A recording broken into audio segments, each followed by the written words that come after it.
Salam el hormatly adamlar. Garaşsyz baky bir tarap ýurdumyzdaky täzelikleri kimim habarlar bilen tanıştyrgan Watan habarlar gepleşmege başlaýar. Şoň hormatly prezidentimiz Gurbanogly Berdimuhammedow Aşgabat City eri ýaşaýyş toplumynyň gurulşyna degişli meseleleri bilen tanışmak üçin Akmermerli paýtatymyzyň Demirgazyk künjegine geldi. Ýeri bilen hormatly prezidentimiz paýtatymyzyň Demirgazyk künjegine Aşgabat City ýaşaýyş toplumyna degişli binalaryň guruljak ýerine geldi. Arkadagy prezidentimiz Aşgabat City ýaşaýyş toplumynyň dürli maksatly desgalarynyň gurulmagy üçin seçilip alynan ýerleriň derejesi hemde bu künjegiň tebigy aýratynlyklaryny senledi. Hormatly prezidentimiz ýurdumyzyň ähli künjeklerine bolşýaly paýtatymyzda we onuň töwereklerini ýokary ekologiýa ýagdaýynyň saklanmagynyň möhüm talap bolup durýanyny belledi. Munun özi dürli maksatly binalaryň tassamalary taýýarlananda we gurulşyk işlerine nazara alınmaly esasy şertleriň biridir. Milli liderimiziň başlangyjy we ýygyderli tagallat netijesinde paýtatymyzy ösdürmegiň täzeçil konsepsiýasy üstünlikli durmuşa geçirilýär. Şonuň bilen baglykda adamlar üçin has amatly durmuş şertleriniň düredilmegi ýurdumyzyň döwlet siýasatynyň ileri tutulýan ugurlarynyň birine urildi. Hormatly prezidentimiz Aşgabat City ýaşaýyş toplumyna guruljak dürli maksatly binalaryň taslamalary, olaryň ýerleşik ýerleriniň çyzgylary bilen tanışdy. Gurulşyk we binagarlyk ministrliginiň Aşgabat City gurulýan desgalaryň direksiýasynyň ýol başçysy Durduliýew bu ýerde görkezilýän şekil taslamalary, gurulmagy teklip edilýän dürli maksatly binalaryň görnüşleri we olaryň ýerleşik ýerleriniň çyzgylary barada hasabat berdi. Taslamalaryň ataryna Aşgabat şäherine gurulmagy meýilleşdirilýän ýaşaýyş toplumynyň teklip edilýän baş meýilnamasy, ýaşaýyş toplumynyň ýollarynyň teklip edilýän çyzgysy hemde bilen gatly ýaşaýyş çarlaryny gurmak bilen baglanyşykly taslamalar bar. Şeýleki hem akylly öýüň enjamlaryny dolandyrmak, dolandyrşyň awtomatlaşdyrylan ulgamy, suw, gaz we beýleki ulgamlary aralykdan dolandyrmak, akylly şäheriň dürli ulgamlary, şol sanyna elektron awtolog düzen barada maglumat berýän taslamalar görkezildi. Durduliýew bular barada hasabat bermek bilen Aşgabat City taslamasyny durmuşa geçirmek boýunça halkara bäsleçiginiň yglan edilendigini aýtdy. Hormatly prezidentimiz täze şäheriň gurulşygyna maglumat we aratnaşyk tehnologiýalaryny, internet ulgamlaryny, şeýleki hem sanly ulgamy utgaşdyrmak konsepsiýasynyň amala aşyrylmalygyny belledi we ýaşaýyş düzümleriniň ähli ugurlarynyň täze tehnologiýalaryň kömegi arkaly dolandyrylmagyna möhüm ähmiýet bermegi tapşyrdy. Şonuň bilen baglykda bir ýerde şäher ilatynyň ýokary derejeli ýaşaýyş üçin ähli amatlyklar gödüňde tutulmalylar. Munun özi ýurdumyzda amala aşyrylýan we döwlet adam çynlerden çygary baş ýörelgi edinýän döwlet siýasatynyň talaplaryna doly laýyk gelmeliler diýip milli liderimiz belledi we bu wagtda anyk tawşyklar berdi. Ýurdumyzyň gurulşyk we binagarlyk ministri Orunov Gurban Sultan Şaýoğlunyň urunyna gurulmagy teklip edilýän Türkmen Döwlet Binagarlyk Gurulşyk Institutunyň binasynyň şekil taslamasy barada hasabat berdi. Bilinçäli bu taslamalar Türkmen Döwlet Binagarlyk Gurulşyk Institutunyň talipleri tarapyndan taýýarlandy. Hormatly prezidentimiz görkezlen taslamalar bilen tanışyp, olary bildiklerini aýtdy we degişli düzeleşler girdi. Döwlet başlarymyz bilim idaralarynyň teklip edilýän binalarynyň taslamalary taýýarlananda häzirki zamanyň ýagdaýyndan we dünýä tejribesinden gazananlaryndan ugur alınmalygyny belledi. Bu wagtda işleri talably aýak derejede alyp barmagy, görkezlen taslamalaryň täzeden işlenmegi barada ministre anyk tawşyklar berdi. Soňra Aşgabat şäheriniň häkimi Gannemow paýtagtymda bar bolan injenerçilik zeýkeş we lagym ulgamlarynyň ýagdaýy we şäheriň çäklerini ýarasy suwlaryň derejesini pedetmek, şeýleki hem bu ulgama degişli desgalary gurmak boýunça teklip edilýän taslamalaryň görnüşleri, olaryň geçiriljek ýerleriniň çyzgylary barada hasabat berdi. Şeýleki hem häkim paýtagtymyzyň parahat ýedi ýaşaýyş toplumynyň çäklerini, gurulşyga alınıp barýan ýaşaýyş çaýlaryny we beýleki desgalardaky işleriň ýagdaýy hemde paýtagtymyzda gurulmagy teklip edilýän ýaşaýyş çaýlarynyň taslamalary barada hasabat berdi. Hormatly prezidentimiz bu ugry degişli desgalaryň gurulşygynyň taslamalary we onuň bilen baglanyşykly gurulşyk işleriniň maksatnamasy taýýarlanana, alman gazananlaryna möhüm üns berilmeligini, şeýlelikde bu işlere almy esasda seljermeleriň geçirilmeligini belledi. Şäheriň çäkleriniň ýygyderlik ýeňilýänligini, onuň çäklerini medeni durmuş maksatly binalaryň gurulşyklarynyň baty depkinlerde dowam edýänligini nazara alyp, degişli injenerçilik desgalaryň dürli maksatly binalaryň we lagym ulgamlarynyň gurulşygyna jogapkärçilikli we ilmi taýdan esaslandyrylan derejede çemeleşilmeliler diýip hormatly prezidentimiz belledi we bu wagtda häkime anyk tawşyklar berdi. Sonra Ministrler Kabinetinin başçylygynyň ornatary Pürçekov Aşgabat şäheriniň köçelerini döwrep apyşdyrmak boýunça işlenip taýýarlanan taslamalar, onuň ornuny oturdylmagy meýilleşdirilen duralgalaryň, ışıklanyş ulgamynyň we ýol belgileriniň şekil taslamalary, olaryň görnüşleri barada hatabat berdi. Döwlet başçylarymyz soňky ýyllarda taýyarlykly ösüş ýoluny üçin paýtagtymyzyň şäherlerini ýerine getirilen gurulşyk, awadanlaşdyryş we awatlaýyş işleriniň ähli görkezleri babatda nusgulyk derejede bolmalygyny belledi. Şununla bağlılıkta şäheriň köçeleriniň we beýleki desgalaryň durkuny täzelemek işlerini häzirki zamanyň öten tejribesi we alman gazananlary işin ulanmalydyr. Bu ýurda ýerine getirilen işlere täsir tehnologiýalar, sanly ulgam ornaşdyrylmalydyr diýip milli liderimiz belledi. Hormatly prezidentime de paýtagtymyzda alınıp barlayan gurulşyk işleriniň toplumlaryň esasy ýerine getirilmeligini, şunda ýokary tehnologiýaly ulgamy ornaşdyrmak, dünýäniň öten tejribesini öwrenmek we gurulşygyň teňki görkezleriniň ýokary halkara derejesine laýyk gelmegini üpçületmek meselelerini mühim ähmiýet berilmeligini belläp, bu babatda degişi ýol başlara anyk taşyklar berdi. Soňra hormatly prezidentime de bu ýerde iş maslahatyny geçirdi. Döwlet başçylarynyň belleşýäli häzirki döwürde ak mermerli Aşgabat Aziýanyň berjen şäher höküminde ikrar edilip, dünýäniň iň owadan we ýaşamak üçin amaty şäherleriniň birine öwrüldi. Soňky ýyllarda paýtagtymyzda etraplar tutuşlygyny döwrep ýagdaýa getirildi. Täze ýeri ýaşaýyş toplumlary bina edilip, durmuş gemde beýleki maksatly köp sanly desgalar gurildi. Şoň görede şäher ajaýyp binagarlyk çözgütleri bilen täze desgalaryňdyr gaşaň binalaryň gurulmagy netijesinde barha gözelleşýär. Biz geçen ýyl şäheriň demir gadygyna ägürtüli döwrep we täsil taslamanyň durmuşa geçirilmegine badyrgy berdik. Bu taslamada dünýä tejribesinde giňden ulanýan şäher gurulşyk çözgütleri we milli binagarlyk diýipleri öz beýany tapar diýip döwlet başçylaryna aýtdy. Hormatly prezidentimiz Aşgabat City diýip atlandyrylan bu ýaşaýyş toplumynyň gurulşygyny ýokary derejede üpçetmek maksady bilen ýürüýte Pugdagary toparynyň döredlenigini we onuň düzüminiň tasdiklanynyny aýtdy. Täze guruljak ýaşaýyş toplumyna alınıp baljak işlere gödäwçilik etmek üçin Gurulşyk we Binagarlyk ministrligine gurulýan desgalaryň direksiýasy döredildi. Ýurdumyzyň raýatlarynyň öz bolşy ýaşaýyş toplumynyň gurulşygy bilen bagly garaýşlaryny beýan etmekler üçin Aşgabat City ýürüýte portal döredildi we işe girdildi diýip milli liderimiz belledi.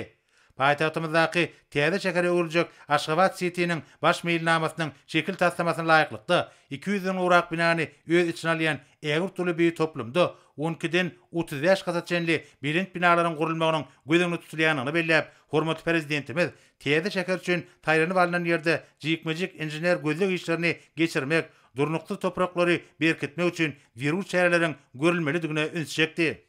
Milli liderimiz ýerine getirilýän işlerde iň soňky smart, ýagny akylly tehnologiýalary ornaşdyrmagyň hemde her binadyr desgany sanly ulgamyň enjamlaryny üpçün etmegiň, tanlaşdyrmagyň ýokary tehnologiýaly ulgamny ornaşdyrmagyň zerurdygyny üns çekdi. Döwlet başçylarymyz 2021-nji ýylyň ýurdumyzyň taryhyna aýratyn ähmiýetli ýyllaryň biri bolanyny belledi. Geçen ýylyň dowamynda Üren möküm taryhy wakalaryň ikisi Aşgabat şäheriniň 140 ýyllygy hemde mukaddes garaşdyrylmyň 30 ýyllyk şanly ýubileýi uly dawarlara besenli. Muny şöhraty besenen ýylyň dowamynda amala aşyrylan büyük işleriň misalyna da görmek bolýar. Döwlet başçylarymyz häzirki döwürde Aşgabatyň binagarlyk keşfini döwrep apyşdyrmak, şäheri bagy bossan gowurmak, täze ýaşaýyş toplumlaryny gurmak, hereket edýän injener teňki ulgamlaryň durkuny täzelemek, ýol ulak düzümni ösdürmek, şäherimiziň temiz bolmagyny üpçetmek boýunça giň möçerli çäreleriň durmuşa geçirilýänini aýtdy. İş maslahatynyň barşynda hormatly prezidentimiz ilki bilen Aşgabat şäher häkimliginiň gullyklarynyň we orduş düzümleriniň ýol başlarynyň, hünärmenleriniň alyp barýan işler baradaky hatabatlaryny dinledi. Degişi gullyklaryň ýol başlary hatabatlaryna ýurdumyzyň baş şäheriniň binagarlyk aýratynlygy, gurulmagy teklip edilýän dürli maksatly desgalaryň taslamasyny taýýarlamak boýunça ýerine getirilýän işler we onuň esasy gurulary barada giňişleýän maglumatlar berdiler. Ak mermerli Aşgabatda giň möçerli şäher gurulşyk maksatnamasyny ýerine getirmegiň çäklerini, şäherde alınıp barlayan gurulşyk işleriniň binagarlyk çözgütlerine mühim ähmiýet berilýär. Munyň özi paýtagtymyzda bir bitigi binagarlyk sazdaşygynyň emeli gelmegini şertlendirýär. Atabatlardan görünýäli şäheriň arasaçylygyna we awadançyk derejesine mühim ähmiýet berilýär. Bu ýurda alınıp barlayan işler Aşgabat şäheriniň derejesine laýyklykda ýola goýulýar.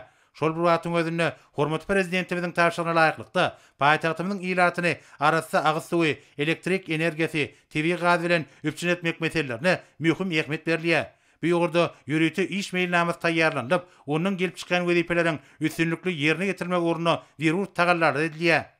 Şeýlekem şäherde arassaçylyk, awadanlaşdyryş işleri bilen bir gatarda wekeş aragatnaşyk ulgamynyň, suwaş ulgamynyň işini kämilleşdirmek meseleleri mühim wezipe hökümine ketlendi. Şunlukda ýaşaýyş jaýlarynyň üpçünçiligine, olaryň ýylydyş ulgamynyň taýyşly işiniň ýoly goýulmagyna aýratyn ähmiýet berilýär. Atabatlaryň çäklerine, şäheriň ilatyny aragatnaşygyň häzirki zaman düzümler bilen üpçün etmek, taglyk öýlerini kadyry işini ýoly goýmak, şol bir wagtyň özünde şäheriň çäklerine ýokary ekologiýa daýan saklamak meselleri häzirki döwrüň mühim talaby hökümine ketlendi. Hormatly prezidentimiz paýtagtymyzy döwrewap derejede ösdürmek, degişli gullukların işgärleriniň hüner derejesini ýokalandyrmak we dünýäniň ötün tejribesini öwrenmek hemde täsir usullary milli ýörelgeler bilen utgaşdyrmak meseleläriniň ähmiýetligini belläp, bu wezipeleriň üstünlükli ýerine getirilmegine jogapkärçilikli çemilişilmeligini aýtdy. Şununla bilen baglykda yerli çyýmalardan taýýarlanýan gurulşyk serişleriniň öýrençik mukdarynyň artdyrylmagyna, olaryň ýokary hil derejesine eýe bolmagyna mühim ähmiýet berilmeliler. Bizim maksadymyz üýe bolşy binagarlyk aýratynlygy bilen tapawutlanýan şäheri döretmekden ibaratdyr diýip milli liderimiz belledi. Jemaat hojalygynyň we beýleki degişli gullukların işiniň talaby laýyk ýoly goýulmagy, şäherde ýokary arassaçylyk we awadanlaşdyryş işleriniň ösdürilmegi, düzüme degişli kuwatly teňkalaryň netijeli peýdalanmagy häzirki döwrüň mühim talap bolup durýar. Hormatly prezidentimiz şäher ilatynyň durmuş üpçünçiliginiň hem üns merkezinde saklanmalygyny, paýtagtymyzyň çäklerine bar bolan güýük zowluklaryň giňeldilmeligini we şäheriň toprak kuwa şertleri nazara alınıp, baý nakallarynyň oturdurulmalygyny belledi. Şeýlekem ýurdumyzyň gurulşyk toplumyna gazanan oňun tejribeleri Aşgabat City ýaşaýyş toplumynyň gurulşygyna işin ulanmalydyr. Bu işler bilen bir gatarda şäher ilatyna edilýän hyzmatlaryň görnüşleri artdyrylmalydyr hemde hili gowlandyrylmalydyr diýip döwlet başçylygymyz belledi we bu wagtda birnäçe anyk görkezmeler berdi. Sonra Türkmen Döwlet Binagarlyk Gurulşyk Institutunyň rektory Oradow häzirki döwürde institutda ýurdumyz üçin zerur binagarlary, taslamaçlary we gurulşykçylary taýýarlamak boýunça alınıp barýan işler, bu ýogry degişli okuw sapaklarynyň maksatnamasyny döwrüň tarapynda laýyk derejede kämilleşdirmek babatda döwlet başçylygymyzyň odul beren tawşyklarynyň ýerine getirişi barada hatabat berdi. Hormatly prezidentimiz hatabat dinläp, ýurdumyzyň gurulşyk senagat üçin zerur bolan hünärmenler taýýarlaýan ýokary okuw mekdebine geçilýän sapaklaryň, amaly okuwlaryň tejribede utgaşdyrylmagy, şonda gurulşyk babatda dünýäniň özün tejribesiniň we häzirki zaman alymanyň gazananlarynyň netijeli öwrenilmegi häzirki döwrüň mühim talap bolup durýanyny ölçekdi we bu babatda rektora birnäçe tawşyklar berdi. Soňra Senagat we Gurulşyk Önümçiligi ministri Anna Mehmedow milli liderimizin tawşygyna laýyklykda yerli çyýmalardan gurulşyk senagat üçin zerur serişleri taýýarlamak, türkmen topragyna bar bolan magdan serişlerini almy taýdan öwrenmek ugruna ýaýlandyrylan giň göçerli işler barada hatabat berdi. Döwlet başçylygymyz ýurdumyzyň gurulşyklaryny zerur serişleri bilen dolu üpçün etmegiň häzirki döwrüň mühim talabydygyny ölçekip, yerli çyýmalardan taýýarlanýan gurulşyk serişleriniň hiline we olaryň berkligine mühim ähmiýet bermegi tapşyrdy. Bu ýogurda ýöňde durýan wezipeleriň üstünlükli ýerine getirilmegine toplumlyň esasy çemeleşilmelidir diýip hormatly prezidentimiz degişli tawşyklar berdi. Soňra gurulşyk we binagarlyk ministri Orunov paýtagtymyzyň dürli künjeklerine gurulýan medeni durmuş maksatly binalaryň gurulşyk işleriniň diýipginlerini ýokalandyrmak, oňa dünýäniň özün tejribesini işin ornaşdyrmak, şeýlekem bir ýurda halkara hyzmatdaşlygyny ösdürmek boýunça alınıp barýan maksatnamalaryň işler barada hatabat berdi. Hormatly prezidentimiz häzirki döwürde tutuş ýurdumyzda bolşýaly, Aşgabat şäherine giň göçerli taslamalaryň birnäçesiniň amala aşyrylýanyny belledi. Ýerine getirilýän gurulşyk işlerine ýokary hil derejesiniň üpçün edilmegi, olaryň belirlenen möhletlerde gurulup ulanmaga berilmegi häzirki döwrüň mühim talap bolup durýar diýip döwlet başçylygymyz bu wagtda degişli görkezmeler berdi. Soňra Aşgabat şäheriniň häkimi Gannemow şäheriň ähli düzümleriniň gulluklarının işini kämilleşdirmek, paýtagtymyzyň çäklerine arassaçylygy, awadançylygy ýygyderli ýola goýmak, şol bir wagtyň özünde şäher ilatynyň durmuş üpçünçiligini döwrüň tarapynda laýyk derejede kämilleşdirmek ugruna degişli gulluklaryň taýyşly işiniň üpçün edilýänligi barada hatabat berdi. Hormatly prezidentimiz ýurdumyzyň baş şäherine alınıp barýan işleriň ähli görkezleri babatda nusgalyk bolmalydygyny belledi.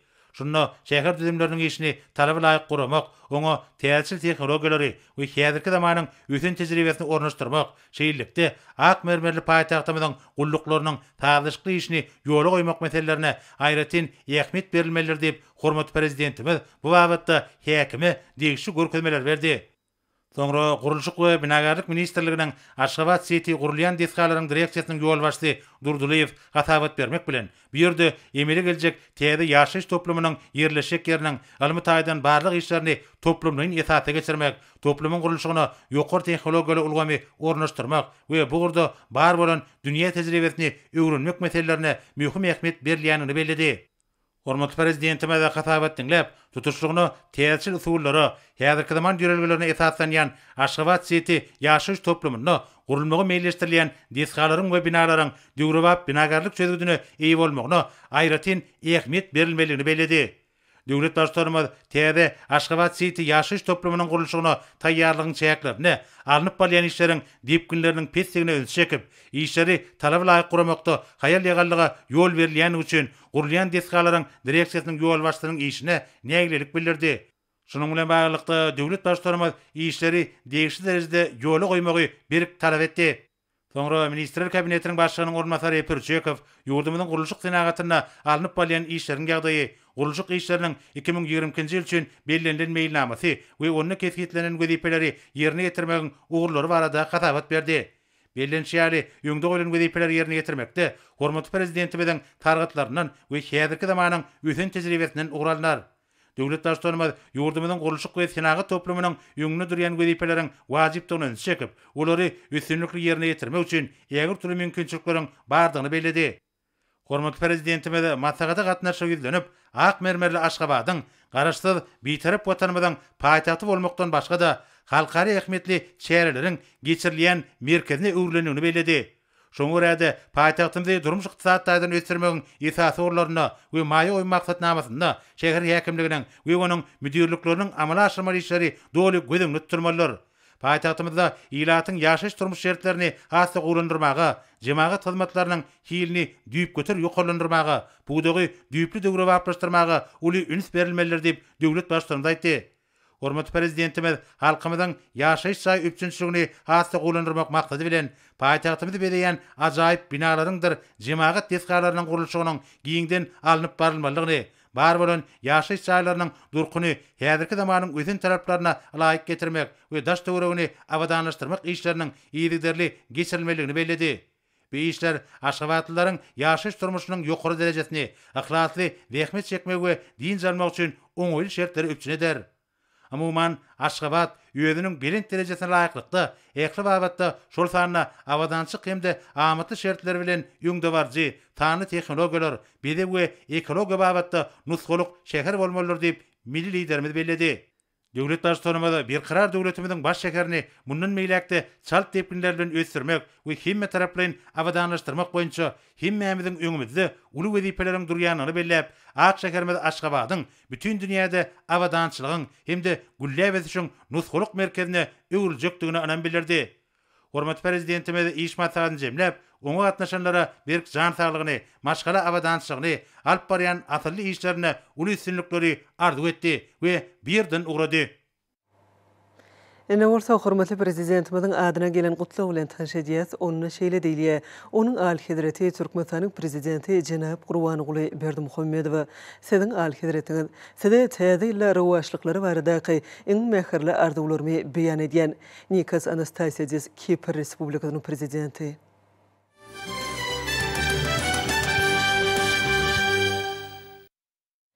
Ma'lum bolşýaly 18-nji ýanwarda Mehriban arkadaşymyz Ahal welaýaty boýunça iş saparyna amala aşyryp, halkara ahaltaka açlyk sport toplumyny täze dünýäniň taýçana görmäge bardy. Hemem bu sebäpden täze döwrebap edare ediş merkeziniň gurulşyny ýaýwanlanyrlan giň möçürli işler bilen tanışdy.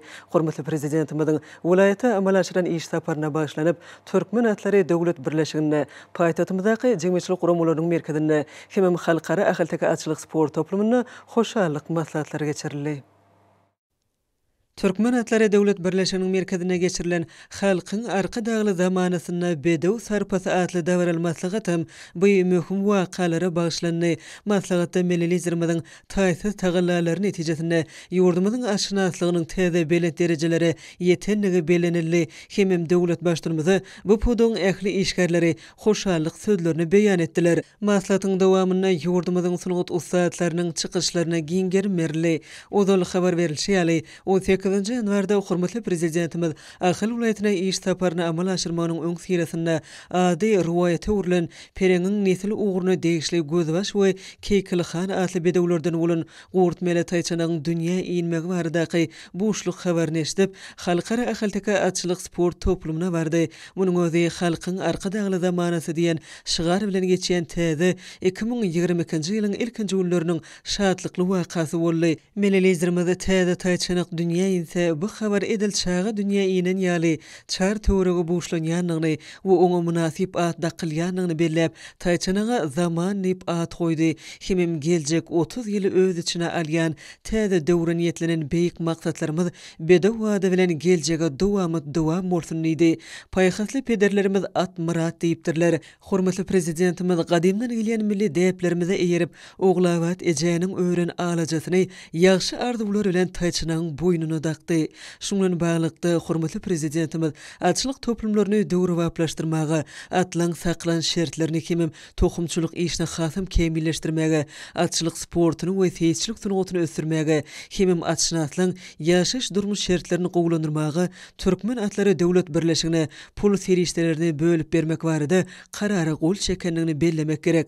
Berkarar döwletimiziň bagtyarlyk döwrüne bekeşde bedewleň dünýäde adawraýny hasam belende götürmäge gönükdirilen resmi amal aýklykda Türkmenistanyň Merkezi Bankyna bu pul serişdelerini durnuklaşdyryş gaznasynyň serişdelerinden ýürütü hasaby geçirmek tapşyryldy. Munyň özi hormatly prezidentimiziň bolgumy berýän aýratyn önsüniň netijesidir. Milletizirimiz halkara ahalteka atçylyk sport toplumuna baranna Türkmen aşynaslarynyň döwlet togramyzda orun alan ahalteka bedewniň awraýny dünýä ýaymak, şöhratly pederlerimiziň döreden milli aşynaslyk däplerini döwrewap derejede ösdürmek ýaly asylly hünäriň eýesidiklerini ýene dabargedek noktada davral maslahatda çykyş eden tanymal aşynaslar halkyň arka dagly zamanasy ýylyna doglan taýçanaga milletizirimiziň zaman adyny daqmagynyň diňe bir şu ýylyň şygarynyň ruhlandyrjy güýjüni artdyrmak bilen çäklenmän esim edi däýärmiziň täze eýýamiň belent maksatlaryna ýetmekde okunlugyň nyşany boljakdygyny bellediler.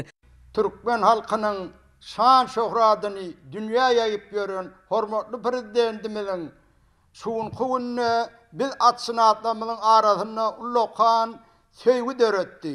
Sebäbi magtumgulla bir ajaýyp söz bar. Awun mermez şiir gurduna dowamatdyr ilmerdine diye. Biziň ata-babalarymyzdan miras galan atlarymyzy dowamat edip gelýär. Dünýäde iň bir ahalteka atlarymyzyň şan şöhratyny dünýä ýaýan atşynatlarymyzyň atlarynyň şäherçeleri daqmagynyň özi bizi hatda guwandyrdy, begendirdi. Sebäbi diýende ýylyna hormatly prezidentimiziň ahalteka atçylyk toplumuna nähili owadan uğurlardan gaýdýan atlar, taýlar dünýä iňe.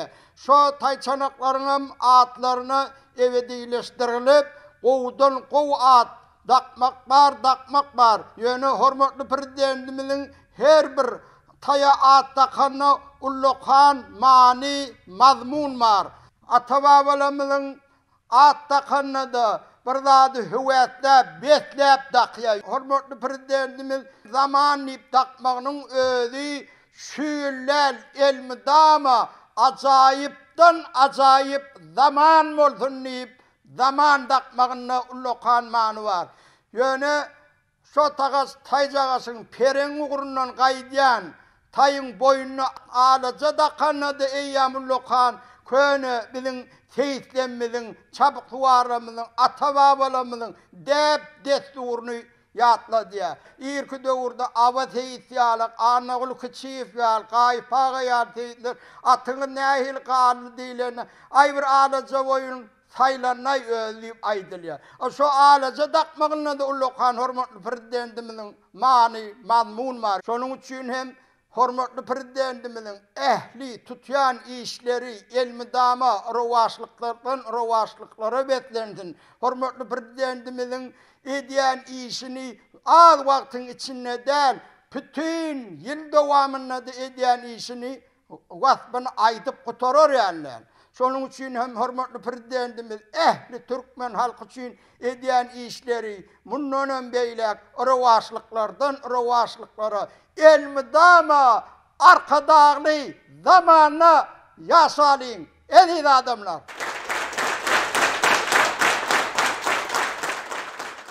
Kahraman Akadamy'dan Ahal vilayeti boýunça Malasaryn iş taparynyň bir çägini bu soňçly waka halkara hatekaçylyk sport toplumunda Gözbaş Emem Keykilhan diýen atlaryň bir nesil dowamatyny gelendigini, täze taýçanyň dünýä inendigini, halkyň arkadagly zamanasy ýylymyzyň bir ajaýyp wakasy bolup hakydamyzda galdy. Şol ajaýyp portotlary syýlanyňda umumyň Kahraman Akadamynyň açynasary bilen duguşmagy, şol täze dogulanja taýçanyň bir boynu sifap onu mehir bilen kurşa bilen fırsatlaryny şu enesinin ýanyna baryp ýene-de ýygyna gelmegi biziň behiş bedewlerimiziň edemen alawaýlarymyzyň bir adamyň perin niýetini duýandygy barada hakykati bir bütün dünýä jar etdi. Şu ajaýyp behişti akatakatymyzyň täze nesli Kahraman Akadamynyň asylly arzuwlary bilen il halkyň islige esasynda halkyň arkadagly zamanasy diýip at beren şu ajaýyp ýylymyzda zaman diýip at goýmagy biziň ählimizi boýsandyrdy. Kahraman Akadamyda biz şu ajaýyp persotlar peýdalan hormat prezidentimiziň janynyň sag beýlent başynyň aman alyp barýan il ýurt bähbetli umum adamzat ähmiýetli işleriniň hemişe rowaşlygy beselmegi tüýsürekden arzuw edýär. Goý Kahraman prezidentimiziň tutumly işleri hemişe rowaşlygy beselsin. Davrel maslahatyň ahyryna oňa gatnaşyjylar hormatly prezidentimize ýüzlenme kabul edip onu Türkmen halkynyň baý mirasyny gorap saklamagy hem baýlaşdyrmagy berýän ýygderli gollawy ýurdumyzyň aşnatlary bar diýen hemişelik aladasy üçin millilizmde tüýsürekden hoşallyklaryny beýan etdiler. Soňra maslahatda gatnaşyjylar Türkmen Atlary Döwlet Birleşiginiň muzeýine aýlanyp gördüler. Şeýle mazmuny aqymatsaga jemmeçilik gurumalarynyň merkezine de geçirildi. Maslahaty Türkmenistanyň Milli Geňeşiniň mejlisiniň başlygy, Milli Geňeşiň halk maslahatynyň başlygynyň ornmasary, jemmeçilik gurumalarynyň ýolbaşçylary, alimler, görnükli şahyrlar, ýazyjylar, ýokary oky mekdepleriniň habar beriş derejleriniň wekilleri gatnaşdylar. Maslahatda çykyş edenler hormatly prezidentimiziň Ahal vilayeti boýunça iş taparyny amala aşyryp, bu sewitin täze döwrewap edara ediş merkeziniň gurulşygyna ýaýlanýan giňme şol işler bilen tanışmaga baranlygyny aýratyn çekip, bu taparyň täze taýçanyň dünýä inmegi baradaky hoş habary bilen gawat gelenligini bellep, munyň bu taparyň ähmiýetini hasa artdyranlygyny bellediler. Belenşýäli Mehriman Arkadamyz ilki bilen ýolugry halkara halkçylyk sport toplumuna dünýä inen täze taýçanyny görmäge baryp, täze ýylyň ilkinji günlerinde nurana taýçanyň dünýä inmeginiň taryhy pursatlardan ibaret şatlygy öwürlendigini belledi. Şeýle şatlykly pursatlaryň täsirinden hemde atşynasyň haýyş etmegi bilen döwlet başlarymyz täze taýa münasip mazmuny özüne jemleýän ajaýyp at takyp berdi. Hormatly arkadamyz halkymyzyň bu ýyly halkyň arkadagly zamanasy diýip atlanýanyny aýdyp, hemde şondan oguralyp bu taýçanaga zaman ýylyp at takylsa ýerine düşýekdigini belledi. Şunun bilen baglykda çykyş edenler döwlet başlarymyzyň goý bu taýyň ady zaman bolsun, geljek 30 ýyl öz için alýan täze döwre niýetlenen beýik maksatlarymyz bedew wady bilen geljege dowam bolsun diýip sözlerine üýtsekdiler. Hemde Mehriman Arkadamyzyň bu pikiriniň ören ajaýyp pikirdigini, hemde çuňur mazmuny eýdigini bellediler. Hormatly prezidentimiziň şu ýylyň 18-nji ýanwaryna Ahal vilayetine iş saparyna bolanyny, ol ýerde Ahal vilayetiniň dolandyryş merkeziniň gurulşynyň binalarynyň deskalary bilen tanışmagy, şonuň bilen birlikde şol ýerdäki halkara ahalteka atçylyk sport toplumyny bolup täze doglan taýçanaga zaman ýyp at takmagy halkymyzy ören uly kanagatlanma döretdi. Täze şunun ýaly üstünlikleri ýetmeklikde hormatly prezidentimiziň halk hojalygynyň ähli puwdoklaryny taýlaşykly ösdürmek, ilmi sahatlary ösdürmäge döredýän mümkinçilikler bilen bir hatarda Türkmen halkynyň gadymyetden gelýän bütün adamlar üçün gımmatlıkları öwürlen, mukaddesliklerini has şöhratlandyrylýanynyň orny ören uly. Buların iň naýbaşsy bolsa bilsiňiz ýaly ahaldäki bidewlerdir. Sebäbi türkmen halkyna pähim bar. İrden turda ataň bar, ataňdan soň atyňy diýe.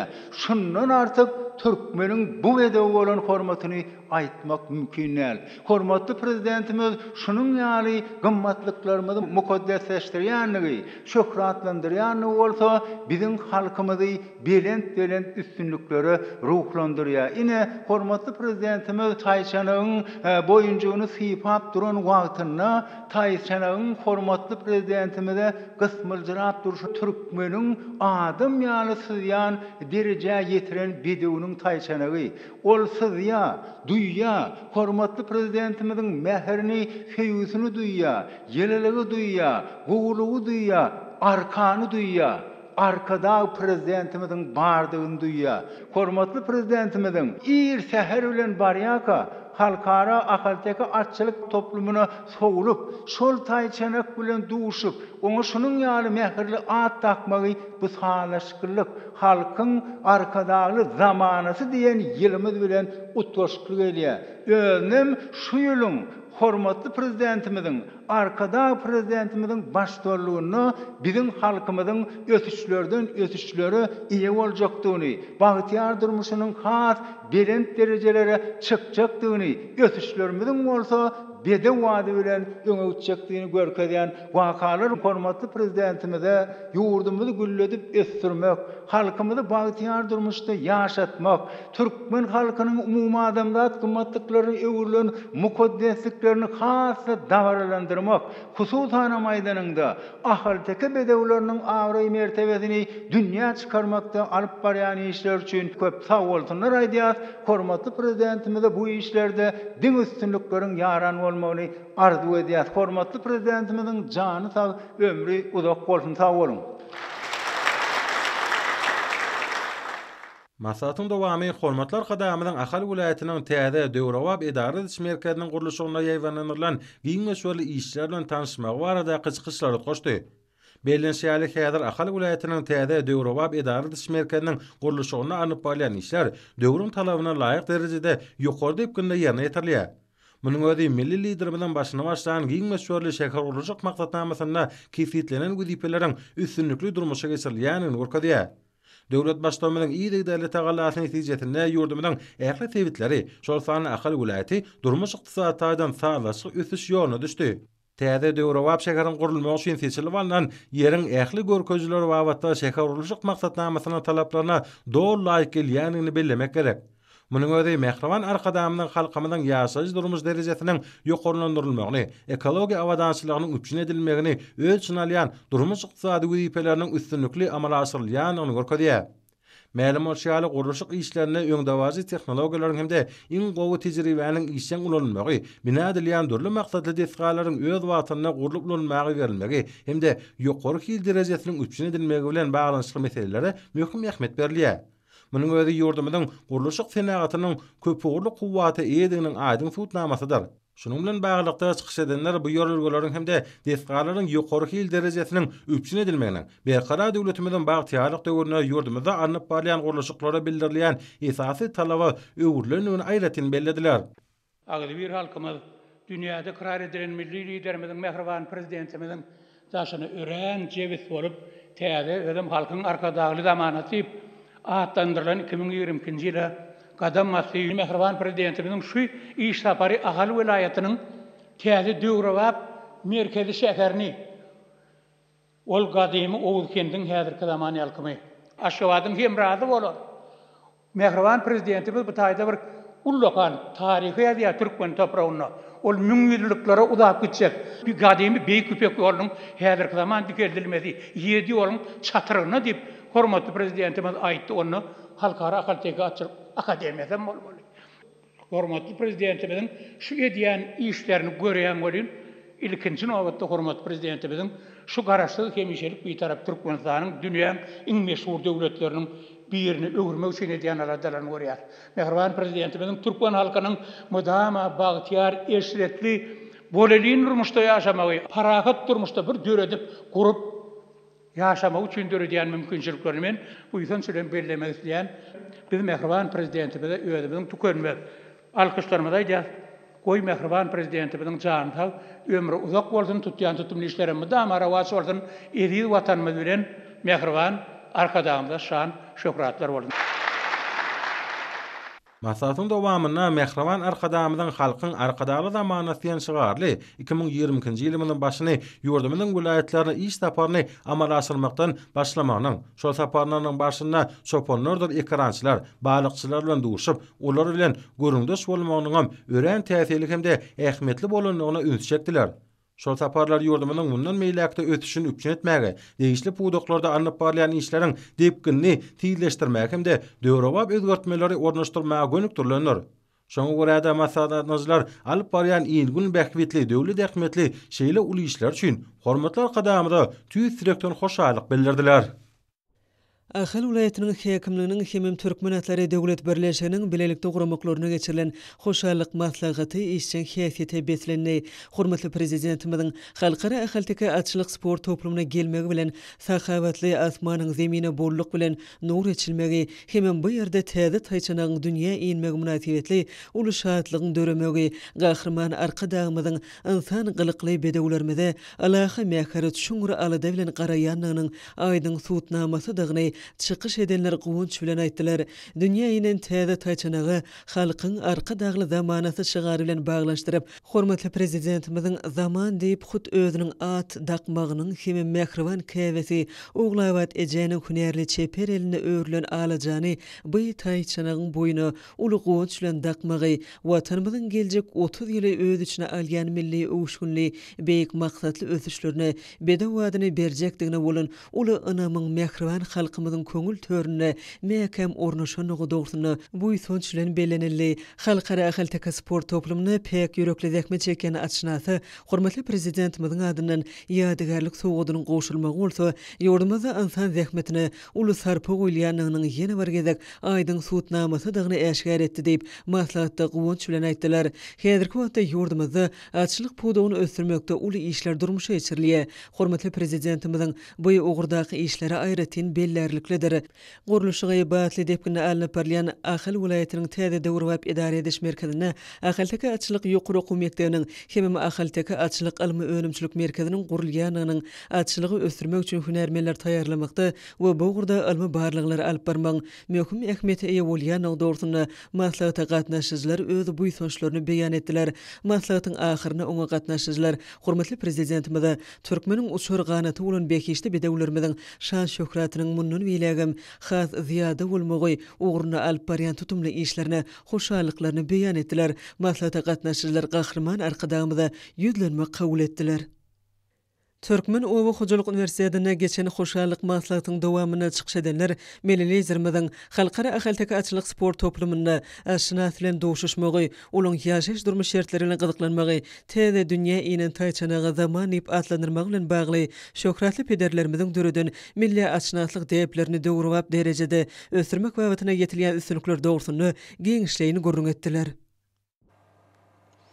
Hormatly prezidentimiz şu ýylyň 7-nji ýanwaryna geçiren ministrler kabinetiniň sany ulgamary kyle täze ýyllaky ilkinji mejlisini fevral aýynyň başynda halk maslahatynyň nowbatdan daşary mejlisine geçirmek teklip etdi. Türkmenistanyň Milli Geňişiniň halk maslahatynyň 18-nji ýanwarda çykaran karary esasyna halk maslahatynyň nowbatdan daşary mejlisini 2022-nji ýylyň 11-nji fevralyna sanly ulgam arkaly geçirmek kesitlenildi.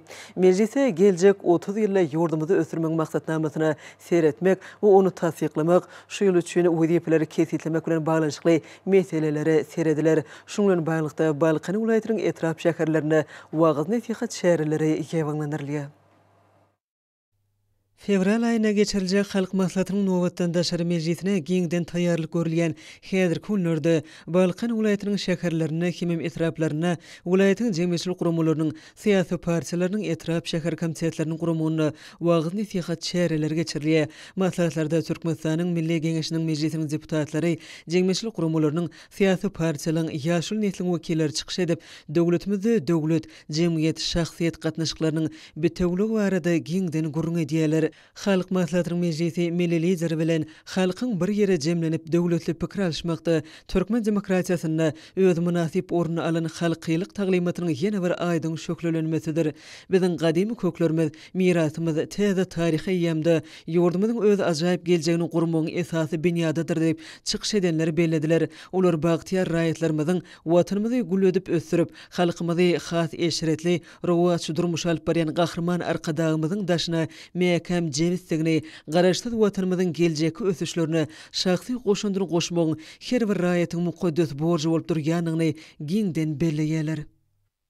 2024-nji ýylda Fransiýa Respublikasynyň Paris şäherine geçiriljek 33-nji Tomuzky Olimpiýa hemde 17-nji Tomuzky Paralimpiýa oýunlaryna Türkmenistanyň milli ýygyny toparlaryny taýýarlamak hemde olaryň gatnaşmagyny üpjün etmek barada hormatlar kadamynyň gol çeken karary münasip etli. Ýurdumynyň sport we ýaşar täze ministrliginiň guramagyna geçirilen hoşallyk maslahaty işen häsiýet etdi.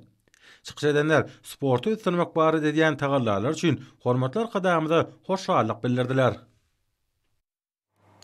Hormatly adamlar, ene bolsa ýurdumyzyň vilayetlerine we paýtagymyz Aşgabat şäherine şoň 19-njy ýanwarda saat 20-den 20-nji ýanwarda saat 20-çe boljak howa barada Türkmenistanyň howa maglumatynyň berýän habar bilen tanyş boluň.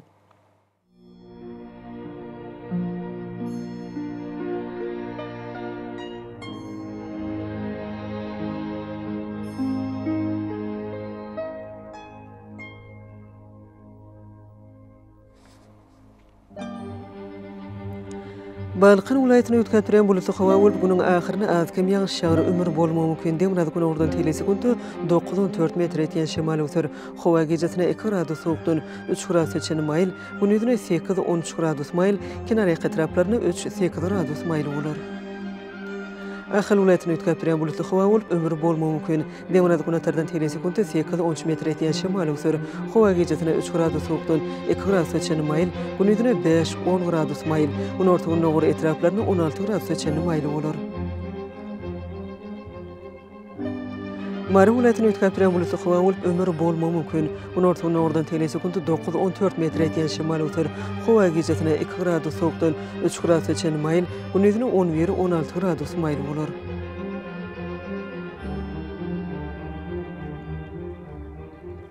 Liverpool vilayatyny ötkätiren buluty hawa bolup nowrdan telesekundy 9-14 metr etýän şemal öter. Hawa gecesine 3 gradus soğukdan 2 gradus çeni mayl, gündüzüne 8-13 gradus mayl bolar.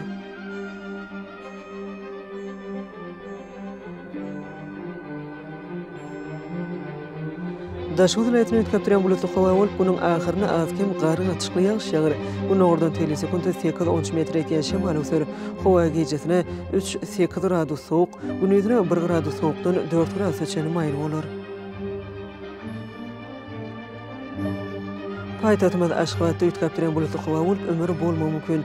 Demir gün atardan telesekundy 8-10 metr etýän şemal öter. Hawa gecesine 0-2 gradus soğuk, gündüzüne 6-8 gradus mayl bolar.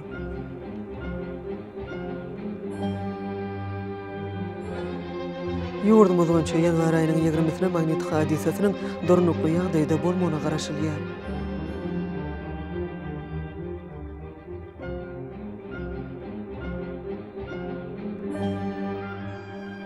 Eziz watandaşlar, gyş pasyna günüň dowamyna howanyň derejesiniň üýtgäp durýanyny nazara alyp, faslyň aýratynlyklaryna laýyklykda geyinmegi, şeýle-de häzirki wagtda howada tozan bölejikleriniň kadadan 2 öterim artmagy we howanyň akymynyň üýtgemegi bilen baglanşykly howa şertleriniň adamyň bedene ýetirip biljek oňuýsuz täsirleriniň öňüne almak maksady bilen agyzy burun örtügini ulanmaklygy maslahat berýär. Howpsuz bolan 2 metr araçagy berja etmek, elleri arasynda saklamak zerurdur. Mehmaniyleşler, bulary berja etseňiz ýylyň islenip paslyna öz saglygyňyzy gorap bilersiňiz. Mehriban adamlar şunuň bilen watan habarlar gepleşigimiz jemleýäs. Berkarar döwletimiziň bagtyarlyk döwrüne ata watanymyz Türkmenistan ähli wagtlarda ösüşleri betlenýär. Ähli ösüşlüň özünde bolsa halkyň bekbidi bar. Çünki biziň ýurdumyzda döwlet adam üçindir. Hoş wagtyňyz.